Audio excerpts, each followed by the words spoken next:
Talagang pinaghandaan po namin ito ng gusto. Minahal ko ng gusto ang character ko. Ang hirap makawala. Parang nagtitiping na ako ng lolo pero nasa green bones pa rin yung katawan ko. But you know, it's all worth it. Room, anong tingin mo? Kumbaga like si Dennis, dati nung pumasok ka, Dennis na yan, di ba? Dito sa GMA, nag-lead na. Ngayon, somehow, ano kayo? Same beat? Same, basta pa rin, anong pakaramdam?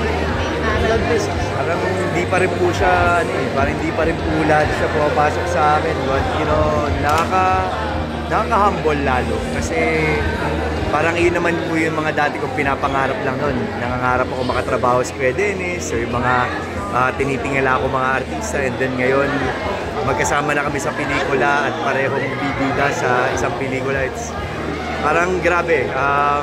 Masabi ko na sulit lahat ng mga hirap, pagod, lahat ng mga sacrifices, lahat ng mga pinagdaanan ko sa buhay. Parang sobrang sulit kasi alam ko yung hirap na pinagdaanan ko kaya hindi ko i-take for granted lahat ng mga nangyayari sa akin. Pero sabi nga nila, dito sa bakuran ng GMA, parang ikaw na talaga may important, talaga, leading man.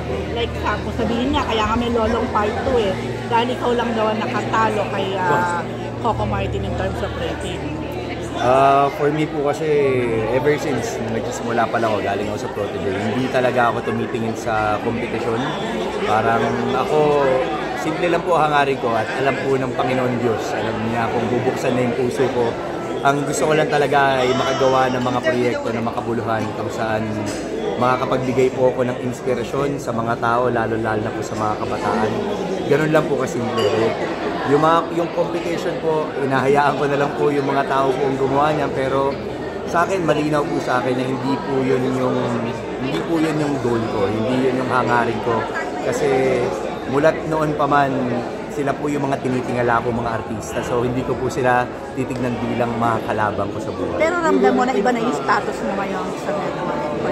Siguro ang masasabi ko, iba na yung mga projects na ginagawa ko.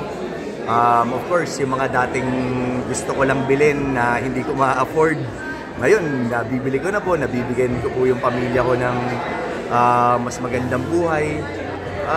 I guess, at the end of the day, yun lang naman po yun eh. As long as nakakatulong ka sa pamilya mo at nakakapagbigay ka ng inspirasyon para sa marami, parang that's the goal, that's the dream. Ano ba yung nabili na yan na hindi mo nabili dati? Marami. Like, for example, syempre, yung mga damit, or yung mga sasakyan, bahay, parang lahat po nang yan, pangarap lang po namin. Dati nakikitira lang po kami, dati palipat-lipat kami ng bahay. And then ngayon, parang, you know, nakabili na po kami ng lupa para po sa pamilya ko.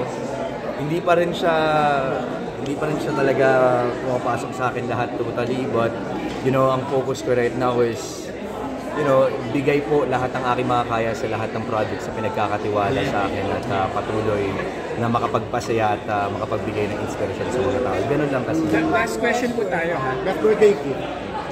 The best birthday gift. Birthday gift. Siguro, ito. Nangyayari, Green Bones, Lolong, parang this year nakagawa po ako ng 2 teleserye, tapos isang pelikula. Parang hindi po, parang hindi siya sumagi dati sa utak ko. Pero ngayon nangyayari at bukod po doon, syempre, yung mga mahal ko sa buhay na nandyan, pamilya ko, mga kaibigan, mga katrabaho, lalo-lalo na po si Bianca. Gusto mo reaction mo sa social Bianca? Sobrang kinilig ako. Kinilig talaga ako kasi, you know, tagal na namin dalawa, magpipitong taon na rin kami. Wow. Pero yung pagmamahalan at suporta sa isa't isa, parang nandun pa rin.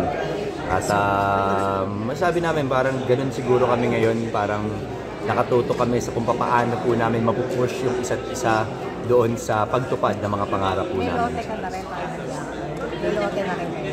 Ay, siyempre, yan po ang mga susunod na mga plano po natin. But sa totoo lang, ang dami na po namin mga plano together. Ang dami na rin namin ng mga nagawa together. Like may mga businesses na kami na magkasama. But siyempre ako sa ngayon, pondo-pondo lang muna kami. And then eventually, you know, for me kasi siya na talaga yung nakikita akong taong gusto kong makasama habang buhay. So ang tadhana na lang po talaga makapagsabi kung kailan po mangyayari ang, masasabi kong kami na talaga sa isa't isa at ikakasal kami. Hindi ka ba natatakot sa 7 years each na tinatabi? Parang hindi, ako, to be honest, as person, hindi naman ako naniniwala sa mga ganyan kasi ang pagmamahal naman po ay choice. Basta pipiliin po namin ang isa't isa araw-araw, yun ang pinakamahalaga. Picture na lang daw. Opo.